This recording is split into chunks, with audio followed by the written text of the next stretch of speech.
Welcome, everyone. I am super excited to talk to you again. This is my last webinar of the summer. A lot of them I didn't do. I was just hosting. So it's nice to be doing one again. And I wanted to give you some information before school starts this fall on things that you could be doing to prepare for our next set of standards this year in this school year, and some ideas of what you should be doing. So that's the goal of the webinar today. Everything that I'm going to share with you, I'm Sara Werf. I'm the MDE Academic Standards Specialist in Math. And everything I'm going to share with you today is on a one pager. You can share it with people. It's linked right away in the link that you see in the chat. If you're watching the recording, it's down in the description, the link to all the things that I'm going to be sharing today.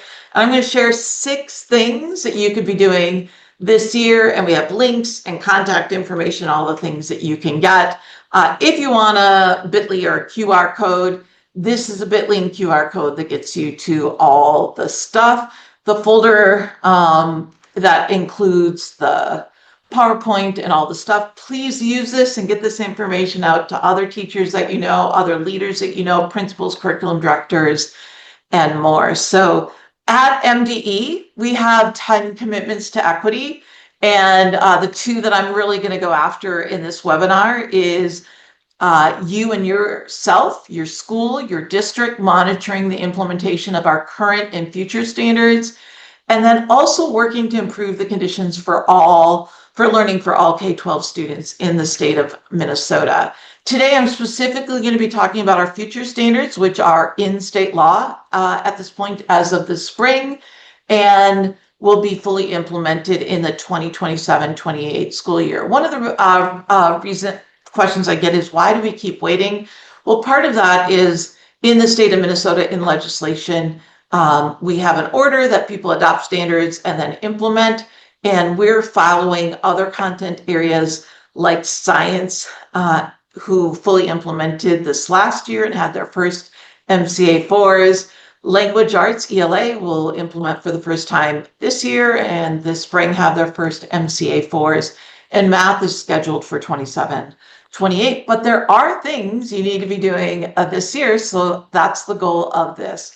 Right now, the vast majority of your attention should be on our current 2007 standards. So that's what you're doing. Yay, that's most of the work. You're already checked. You've already done that. But there is a little bit of stuff that you want to be doing related to our future standards. And for the last couple of years, it's just been exploring and getting to know our future standards, but we've entered what's called transition, where some of the parts of your district or school are going to start dipping their toes into the 2022 standards. And so I'm going to make that very clear today before we fully implement in the spring. If you're like, how do I know what to do? Well, for the last couple of years, we've had a 5-year implementation plan out on the MDE Math Standards Implementation page. On there, you can see these future standards. You can see that 5-year timeline. 5-year timeline, we are in that transition part of that timeline before we get to full implementation, and we're in the middle column. And so I have this document linked. You can open it, you can read that middle column, and in fact, everyone should. But I'm going to tell you some of the things that it does say. And so I'm just going to give you some background on our future standards in case you don't know. When I started at the department 3.5 years ago, 4 years ago, was when a group of teachers and educators and community members came together to write the next set of standards for Minnesota. But they didn't start by writing math benchmarks and standards. They started by writing what's called the front matter, the college and career and community readiness statement. And in that statement, they had to imagine what's the world that our students will live in that, as they're using these standards. And that world is not the same. And if you want evidence of that, I use this picture of my mom all the time. This is my mom. She's going to turn 80 next month. And she is pictured with her first phone she's ever had in her life. Her first phone number was long shirt. It went to an operator. It was a party line phone. She currently has an iPhone 14. And we had to imagine, what's the type of phone my mom's going to have when she's 88, when she's 95? Like, what is the world, our students, what are the jobs they'll have? What will their communities look like? What are the math skills they'll need to have?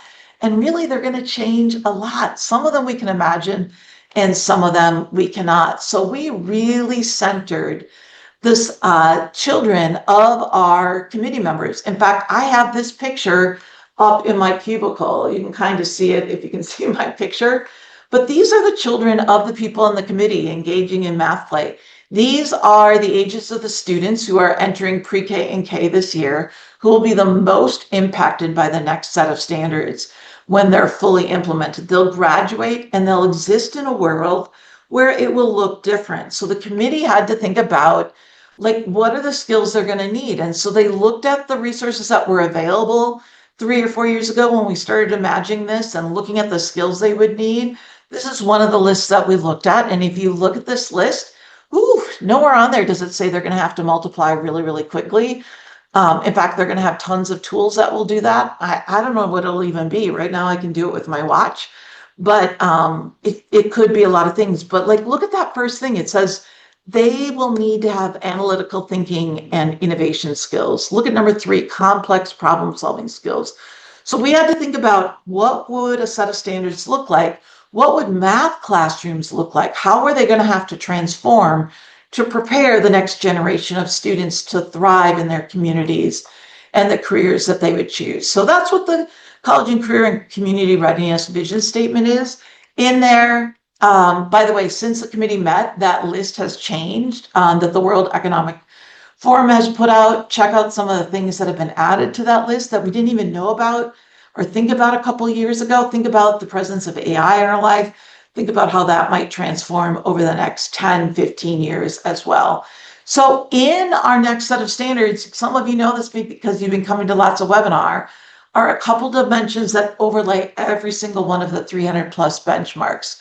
The first dimension, math practices, I did a lot of work on this last year. There's a whole playlist on YouTube where you can learn about that dimension. This year, I'm going to do a lot of work on dimension 2, the benchmark context.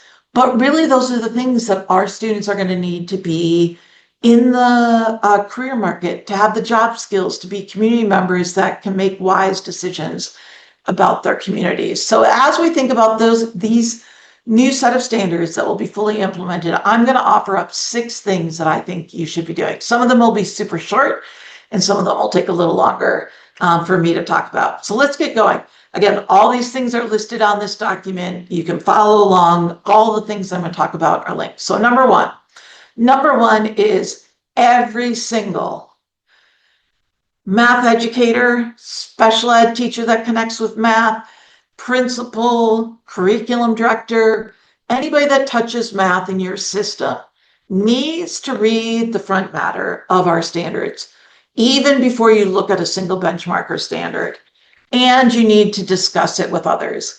If you haven't done that in your district, don't look at number 2, 3, 4, 5, or 6 yet. You need to stop and do that first. You need to do a deep dive on the front matter. Don't worry, it's only 11 pages, and the first page, or excuse me, 9 pages, and the first page is literally just a page to say, hey, here's the standards. It's 8 pages, and the last page is a bunch of references. And if you really don't think you can wrap your head around reading that whole thing and discussing the whole thing, then read these 2 pages. That's the Community and College and Career Readiness Statement. Because you need to know, what is the world. If you keep your classrooms looking the same, you will not be preparing our students for what they will need when they leave our system. Every single one of our classrooms and systems needs to change, and you need to start talking now about what that will look like. So what's in the front matter?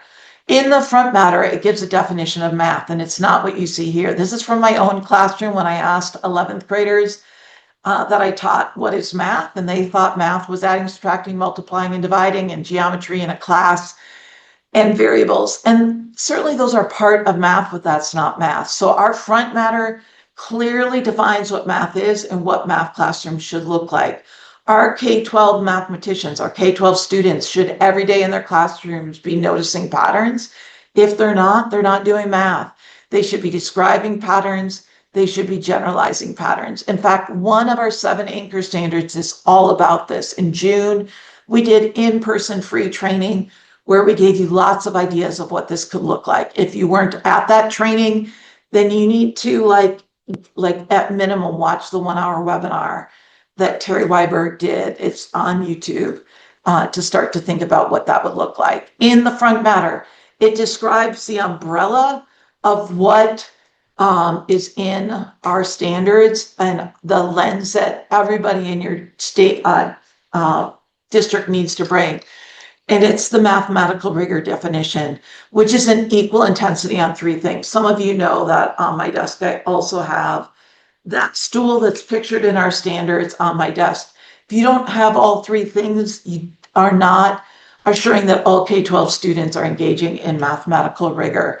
And so to help you engage in reading the front matter and discussing it, we've put together a professional learning protocol that you can adapt to match the needs of your school, or maybe you're just doing it with one other person, or maybe everyone in your district's going to read this. The leaders need to read it and the teachers and discuss it. And we give you a few steps you can do. The first step is optional, but I highly recommend, which is personalize this conversation for your district.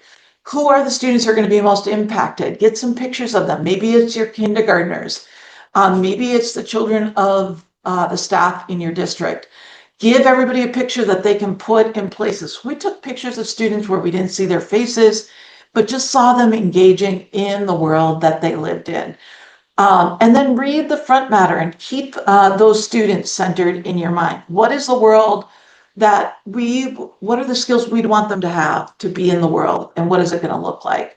We put together 5 potential questions that you could discuss related to the front matter. If you don't have time for all 5, pick one and work together to do that. Or maybe over the course of the year, you're going to take one of these questions at a time and do a 20-minute discussion on those things. And then ideally, you're going to connect these to the effective practices in math. You can find those in Principles to Action. I've linked to it. It's going to be the big theme of the work of the Minnesota Council of Teachers of Mathematics, MCTM, this year. And so you want to read the front matter and you want to discuss it. Number two, you need to take from that front matter mathematical rigor. And you want, like if I showed up at your district and said, hey, what's mathematical rigor? Anybody that touches math could tell me what mathematical rigor is. I can guarantee you that everybody needs to work on what their classrooms look like in relationship to mathematical rigor, and not just classrooms, the structures of your school and how you decide who gets to engage in mathematical rigor and who doesn't. A lot of the equity issues that exist related to math and access to math exist because of who has access to mathematical rigor. So if you're like, I don't know what to do about that, I'm going to give you a couple quick ideas if that's something that you know you need to do. And so this is a definition. Again, you should have every teacher have this up in near where they're sitting so they know what this is. They have a clear understanding of this definition. It's an equal intensity. What does that mean? It means that you're spending about a third of your time on conceptual understanding, on real world applications. That's the webinar series I'm doing this year, and skills and procedures, like an equal amount of time on those 3 things. Here's the challenge, though, is most classrooms across the nation, most classrooms that I walk into are out of balance. Most lessons that I see are focused mainly on procedural skills and fluency. Super important. You don't want to get rid of it, but it cannot be 90% of what you do. In fact, the students who need the most support are getting the least access to mathematical rigor, and they're spending almost 100% of their time on that one rung of the stool. And when that happens, when only that is attended to, mathematical rigor falls over. In fact, it's non-existent. And so one of the things you want to start doing is saying, how do we assure that all of us get access to that? And I'm going to tell you the other challenge to everyone getting access to the other 2 parts of this. The research says is the one that students need access to first is conceptual understanding. And so the challenge there is that's not, most of the people in your system, the adults are going to need some professional development on conceptual understanding. They're actually personally pretty weak at that. And so that's a lot of the summer PD that we've been doing, is deep dives into looking at each of our anchor standards and conceptually, what does that mean? I'm going to give you an example from just this month. This month, we had a free training at multiple locations around the state on Anchor Standard 5. Anchor Standard 5 is almost 1/3 of all the benchmarks in our entire set of standards across the thing. And we looked at that big paragraph and we broke it into 4 sentences. And we gave instructional routines that built conceptual understanding around all of these. And I don't have the time to go into a deep dive on this, but when you look at the yellow sentence there, that's what most people think math is. And they put all their energy into just that one thing and put all their energy into that. In fact, they don't even do the whole sentence. They just say, hey, students, if you're not doing procedures accurately and efficiently, you're not doing math, and that's all they practice. That's important. It's part of math, but it's not all of math. And so you need to do more work on this. In fact, the 4th sentence there is what they're going to get hired to do. They're not even going to get hired to do the yellow sentence. We have tools, calculators, computers, my watch, AI that can do the yellow sentence. So you need to create experiences. This is what we did in earlier this month. We gave them just all the participants, all the adults, 9 problems, and we did those problems and asked, how did you do this? Make your thinking visible.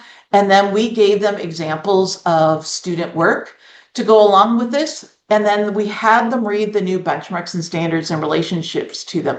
And when you read next to these problems, the new standards, next to these, you start to see words that you're like, wow, I've never taught it that way before. By the way, this student work is from, and we had lots of student work. I don't have this linked yet. I'll do a separate asynchronous webinar on this that'll be short and get you access to this, because this is something we did live and in person just a couple of weeks ago, and I haven't had time to do that. But with this came the definitions that are in our new standards. Do all of your teachers understand what strategies are, what models are, how you represent student thinking? If not, we made a document that lists from our new standards what the models are, what the strategies are in each of the grade bands. And this is a conceptual understanding. If not all the teachers in your system know what these are, that's first step. You got to do some professional educator training to get them conceptually rich before they can make students conceptually rich, not just on the strategies, but how you represent that. Like in middle school, which the big theme is proportional reasoning, and 90% of adults don't have proportional reasoning skills.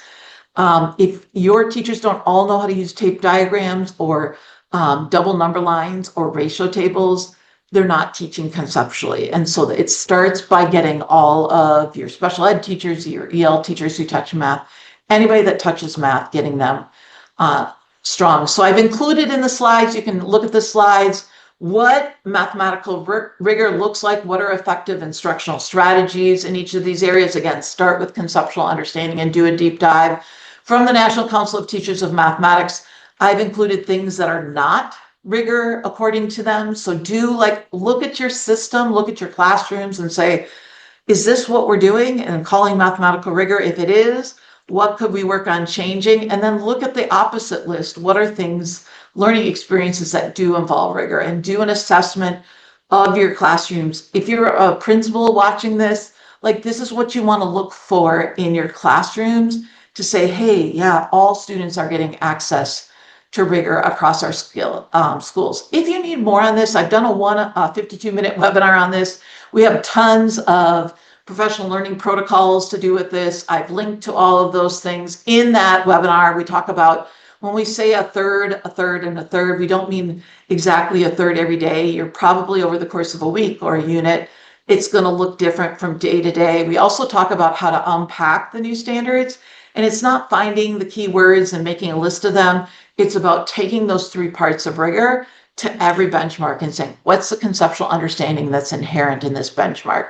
What is the procedural fluency all students have to do? What is the in-school assessment, formative assessment we're going to do, so we're listening to students so we can make just-in-time changes to what we're doing? Data that's, you get a number and on a computer, that's helpful only so much. Formative assessment is where the real change happens. So you want to take and look at that. So that's idea number 2. Idea number 3 is if you want more support on this and want to be in a community and you want to hear about the ongoing support, a lot of you know this, but I need your help spreading the word to everybody that's not here today. I need you to take the links in number 3 and send them out to other people, because there are so many schools in the state of Minnesota and we're only connected to some of them. Every month we have virtual meetings. I partner with the Minnesota Council of Teachers of Mathematics, so you will find this on the Minnesota Council of Teachers website, mctm.org. If you ever come to one of my webinars or want to come to one of these meetings, please don't email me, email MCTM, because they're the ones that set all this stuff up. Sharon is the person who usually answers those emails. She's the executive director. But there is a tab on their website called Minnesota Math Leaders. And on that tab is where you can join. It's free. That's how you get access to the Zoom links. I sent an email to that group yesterday. I'm going to send an email next Thursday with the Zoom links for this year's monthly meetings. You can find a calendar of what we're doing. And so I'd really love for you to consider coming. This month, every month we have 3 meetings. They're all similar but different. The dates for September's meetings you can see up there. Hopefully we'll see you at one of them. But your district should have multiple people going to these meetings and then sharing the information that they learn. It's a chance for you to connect with other districts, to share resources, to hear opportunities that are coming up. If you're like, we don't have resources, it's because you're not coming to our meetings. There's tons of resources out there, and every month you need to come. This year, the Minnesota Math Leader theme is, what does good instruction look like? What are students doing? What are teachers doing? And it's really going to be connected to that front matter and connecting to the 2022 standards. So again, join this, share this with others. And then there's 2 other tabs there. All of the webinars we do are on the events page. You need to sign up for them there. And then we just have a new tab. It doesn't have much on it yet, but by October, you'll start to see a lot more there for the 2022 standards, because they have stuff and they can get linked to our stuff up there pretty quickly. One of the things that's on the events page is the next webinar series that I'm doing. You can sign up. It's free. One sign up gets you the Zoom links to all 10. And MCTM is nice enough to email and remind you when they're happening. And again, we have a calendar that covers all of this, that is linked to the things I'm sharing with you today, that you can download and say, what should we be doing this year? Also, did you know on the month of September that there is a square sequence day, 9, 16, 25, 3 squared, 4 squared, 5 squared, a Pythagorean triple? Like, what are you doing to celebrate on the 16th? I don't know. Maybe you're making some right triangles, but there's cool stuff on that calendar. All right, number 4 is going to be the longest. Number 4 is the one that stresses people out the most, because number 4 says, in the implementation timeline, you really should be starting to teach the new standards in grades kindergarten, 1st grade, and 9th grade. That's not new news. That's been out for a couple of years. It's on the document. That if you look at the implementation timeline and you look at the middle column, it says you need to be starting to teach in kindergarten, 1st grade, and 9th grade the new standards. So if you're not, and you're like, oh, what are we going to do? Don't worry. A lot of what's in these standards is the same, but there are some shifts. So let me give you an example and tell you some things you should be doing if you're a kindergarten teacher, a 1st grade teacher, or a 9th grade teacher. So I'm going to show you a short little video really quick. Here we go. It's super short. This is a kindergarten. Can you count backwards for me, please? Okay. 1, 2, 3, 4, 5, 6, 7, 8, 9, 10. So, what are we going to do with a student that comes to us and they think counting backwards is that way? I wanted to show you side by side a 2007 benchmark alongside a 2022 future benchmark that kindergarten teachers should be teaching this year, to show you, one, they're essentially the same. There's some differences, like our future benchmark, our new benchmark, has some dimension symbols at the end of it. Some math practices you should be building with it. Go back and watch those webinars if you're interested. Some context you should be using to teach those things. But really the words are pretty close. There is a change from the number 20. going forward to the number 31. And I get asked all the time, why the difference? And the answer is that 31 is the number of days in a month. And a lot of elementary teachers do some math with the calendar. And so one of the things that we're suggesting is either you're using physical things or virtual things. I linked to this polypad thing that you can use for free to talk about the date. Yesterday was the 19th. And if we count forward one more day, now we're at the 20th. And if we put one more number in our number frames, oh, we have 2 sets of 10 now. So that's one more. So we could think about, we're now at another 10. So we could think about that as being 2 10s. And you want to every day be counting forward every month. It's just an easy way you can be doing it. It means you're going past 20 up to 31. It's not a big shift for your classroom. And you don't have to use that virtual program to do that with, but you want to have something where you're paying attention to numbers with your students. So there is good news for K-1-2 teachers. There's a document out on the new standards that grades 3 through high school don't have yet because they're testing grades, and those grades, it's going to take longer to get this out because they need to work with the testing people to make this happen. But in grades K2, this is a brand new document. It just came out this year. It's amazing. It's called the K2 Math Performance Level Descriptors. If you're a K1 teacher or you work with K1 teachers, somebody in your district, your curriculum director, the principal should print this out for every single one of your kindergarten teachers, every one of your special ed teachers that works with kindergarten, every one of your first grade teachers, and read this document because this document tells them what the new standards are going to look like. This is what it looks like. Not only does it tell you what the standards and the benchmarks is, but it tells you what emerging learners look like, what developing learners look like, and if they're meeting, and then gives you a space to think about how would you expand that learning for your talented kindergartners that have entered the program. And so as you're thinking about this, you want to think about where that's going to go. Just as a reminder, our new math standards, a shift is that all of our standards, our anchor standards, which are progressions from kindergarten all the way up through high school. It follows like what we do in kindergarten, counting forward to 31 is going to have something related to it in first grade all the way, and that's going to help in high school. So you want to get really interested in these anchor standards. And for kindergarten, first grade, I have a couple of anchor standards I'd recommend paying attention to because they've never existed in K1 before. One of them is Anchor Standard 2. Anchor Standard 2 is our probability, chance, and uncertainty thing. Here's the good news. In K1, 2, this is all you need to get students to be able to do. You can go back and read that or watch my webinar on this Anchor Standard. It tells you what your teaching focus is, but really your teaching focus is to build the vocabulary of chance and uncertainty. And you're like, I don't know how to do that. Don't worry, it's pretty easy. Here's a super easy way to do it. You don't even have to do it in your math block. You just want to put up some like thought bubbles when you're doing life in kindergarten, like you're going to go outside to play.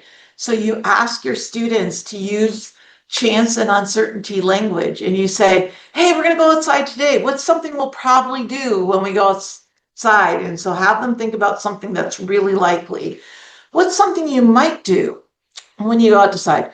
What's something you'll probably not do? When we go outside today, we'll probably not eat ice cream.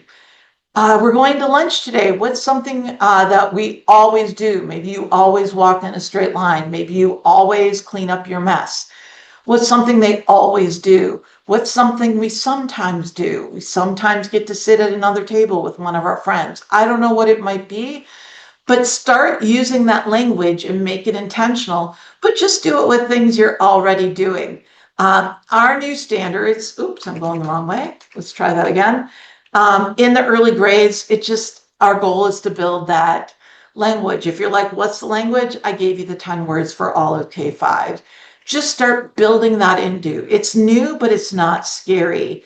And if you're like, I need more ideas, then go to those performance level descriptors. Not only does it tell you what the standards are, it often gives you examples of what that might look like in your first grade room or kindergarten room, or so on at different levels. So we have 7 anchor standards. We're doing a lot of training on these. We've already done trainings on Anchor Standard 1 and 7.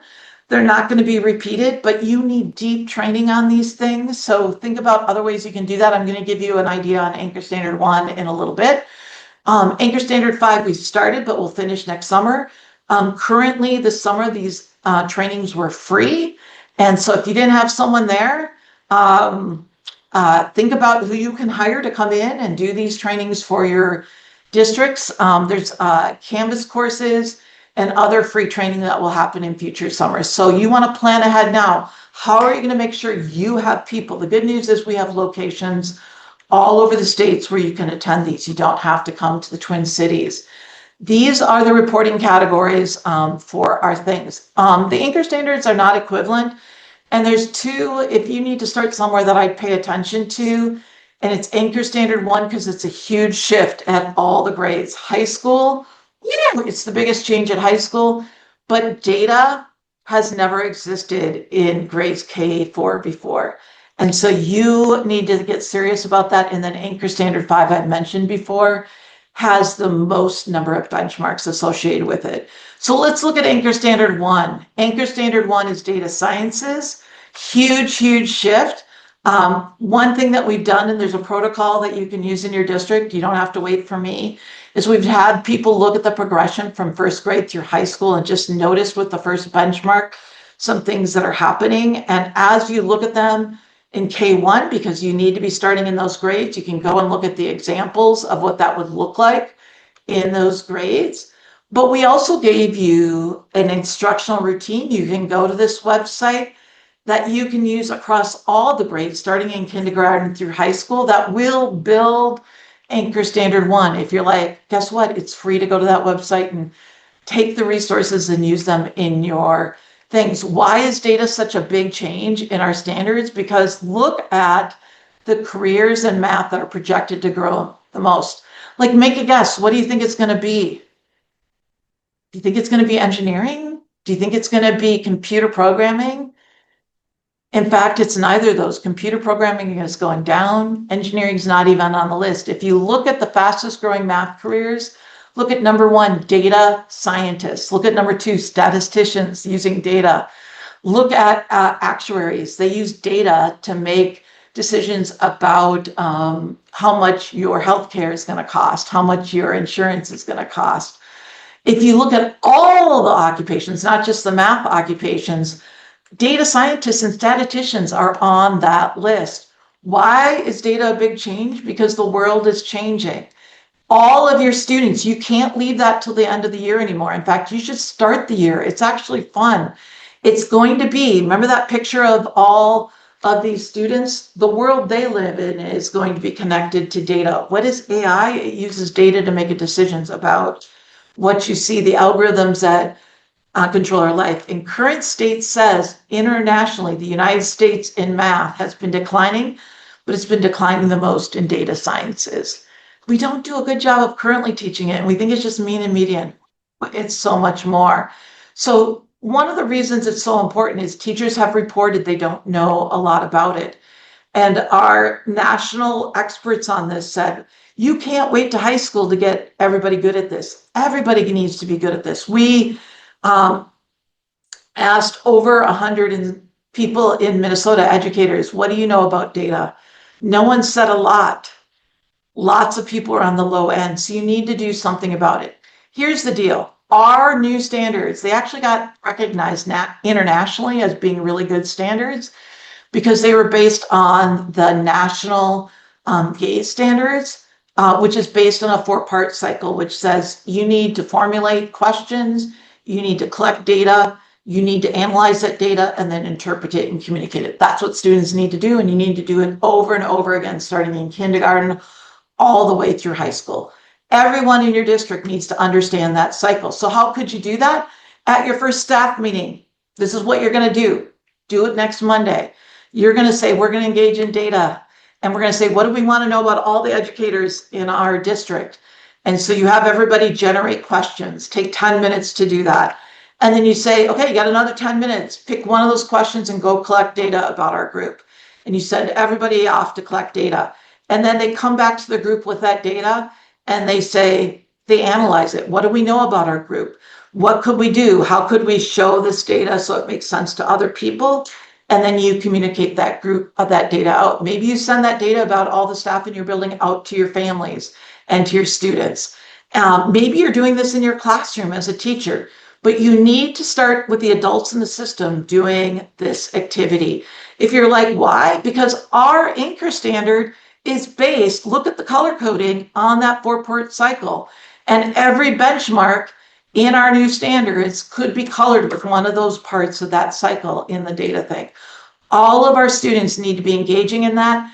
And we have lots of resources from that in-person training that you can use. It's not enough. You need to be doing some learning, but we've linked to lots of stuff. And if you Google the GAY standards that we based it off of, they have lots of free resources you could use in your classroom. And there's a brand new book out from Kathy Williams and Joe Bowler called Data Mines that's based on the GAY standards that MCTM is going to do a book club on. It's going to come out late September.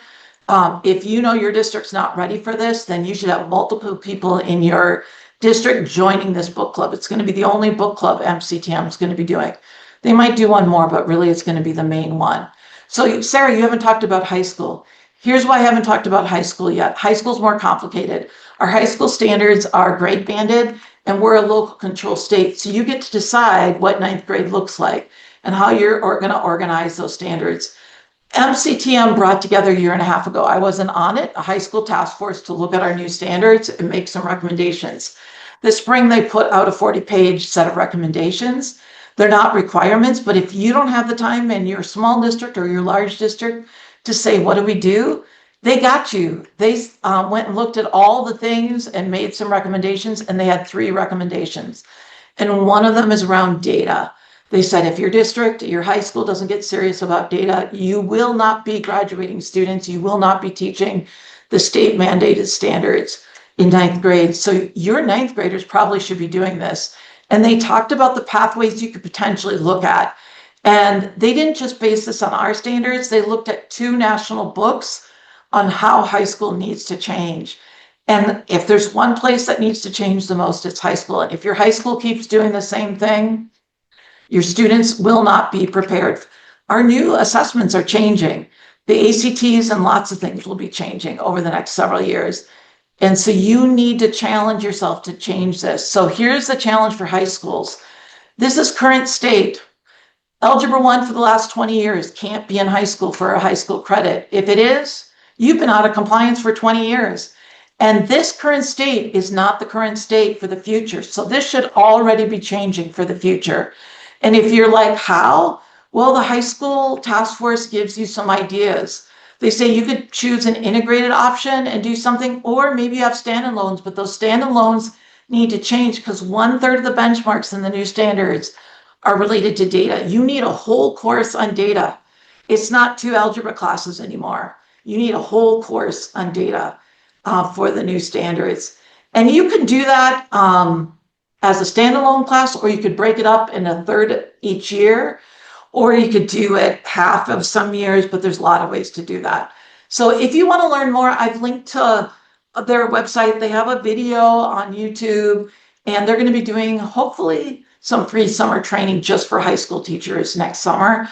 You need people in the room, but you need to change now. And if you keep doing AGA, it's not going to match the new standards, even if your people think it will. So 2 more short ones. Number 5, start small in all of your grades, not just kindergarten, not just 1st grade, and not just high school. So how do we start small in all of our grades? We'll choose something. I have some recommendations. Look at 1 or 2 of the math practices. I have resources on all of them, but just start with 1 or 2 of them. They fit our current standards and our future standards. They're great. Or come to the webinar series I'm doing this year and start with just one of the contexts, one of the 5 contexts that we're doing. So there's 8 math practices, choose one of them. I have an opinion on which ones you should choose because there's a hierarchy to these. The goal is to get to math practice 1 where all students can make sense and persevere. But you don't start with math practice 1. You start with one of the drivers that creates math practice 1, and it's these 3, math practice 2, 7, and 8. And if you are wondering, how do I start with that? Go to one of my half-hour webinars and do that. We have a one-pager that you can make a poster out of for all your classrooms. Anchor Standard 7 is really based on Math Practice 7 and 8. You could do those simultaneously. We're starting to make shifts in that area. It's related to the definition of math. It's a super powerful way to think about transforming algebra as a study of patterns and not just only thinking about variables. And so if you didn't come to Terry Weiberg's 3-day training this summer, then go watch his 1-hour webinar that he did that's recorded up on YouTube. I keep saying YouTube because I can't go everywhere. I'm one person. So I put a lot of stuff on YouTube. There's a playlist for the math practices. And if you go to the description, there's protocols to do that. There's tons of resources, toolkits of what that looks like at all the grades. And if you go there, you can see all kinds of things. You don't have to make this up. Just start small and start with something. It gives you ways to communicate with families about these things, what students are doing, what teachers are doing, and what this looks like around the way. And all those things come with instructional routines that you can use to create these in your classroom and all kinds of things to do. This summer, we did an Anchor Standard series. 1 hour is not enough, but it's a great start. So pick one anchor standard. Maybe it's data science. Maybe it's patterns and relationships.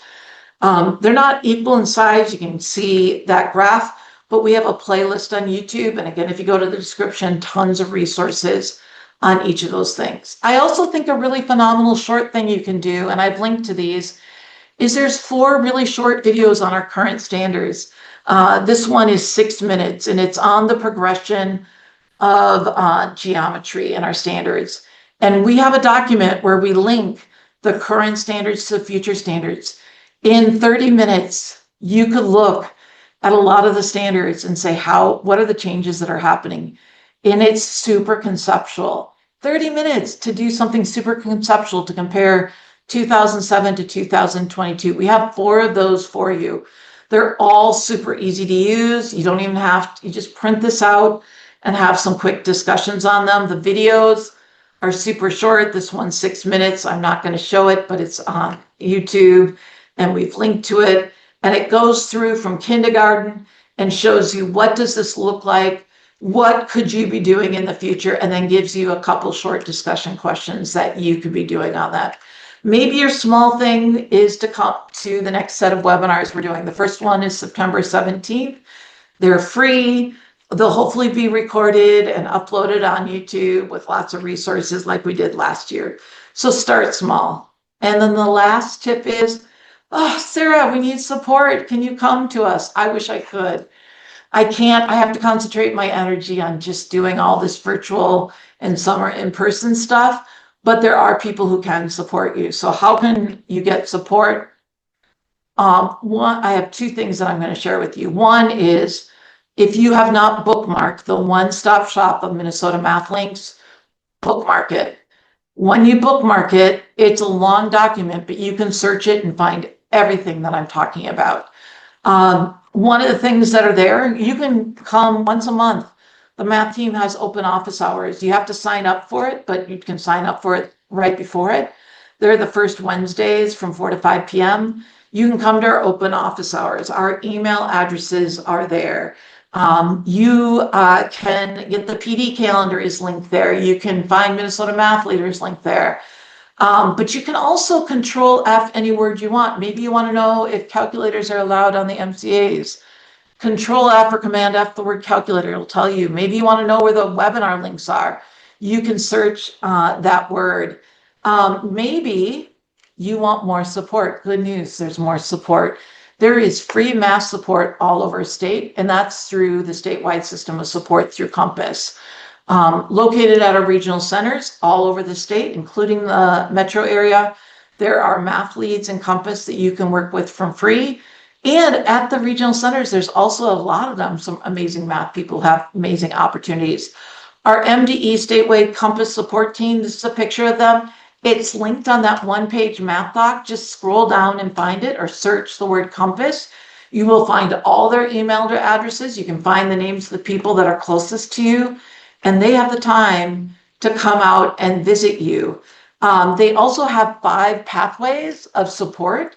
If you are one of their pathways, then you get prioritized for them coming out to work with you. And so you can sign up for them on that one page stop shop for math links. If you're like, where do I get math help? We're trying to put everything on that doc so you don't have to go to 19,000 websites to find it. So those are my 6 tips of what you should be doing this year to get ready for the new standards. Don't worry about doing them all. Pick something and start, and be kind to yourself. Don't beat yourself up for what you haven't done. Just make a plan for the things you are going to do. I would love it if you shared this information with other people. If you have friends in other districts that aren't connected to this, like if you could take 3 minutes right now and text somebody, email somebody the link that I shared with you today to say, oh, I watched a really good webinar. It's going to be up on YouTube soon. You need to watch this. You need to get ready. Maybe it's just sharing this Google Doc with somebody. It's all 6 things I talked about with links. If all you have energy, you don't want to watch a 1-hour webinar, maybe all you have energy is for 1 page. Again, all the stuff I shared with you today is linked in this folder, this Google Doc. I see some of you in there, and you can find all the stuff in there. By the way, there's a new resource, and I'm really recommending it because the math practices, I've made postcards that you can print out for all kinds of different grade bands, K2, 3, 5, 6, 8, high school, or for educators. I would love it if we started catching people doing what's good and not bad. Like, could we catch our students engaging in the math practices or the adults in our system, and send them a note and say, wow, I saw you doing this, and start doing that. So I made it easy. You just got to print them out and then send them to people. Some of you will be getting postcards from me this year because I'm on a mission. I don't have students right now, so I'm on a mission to tell adults when I see them engaging in the math practices for doing that. So thank you, everybody, for coming. I'll stick around for a few minutes if you have questions. I'm super glad you could be here today. I'm going to pause and stop.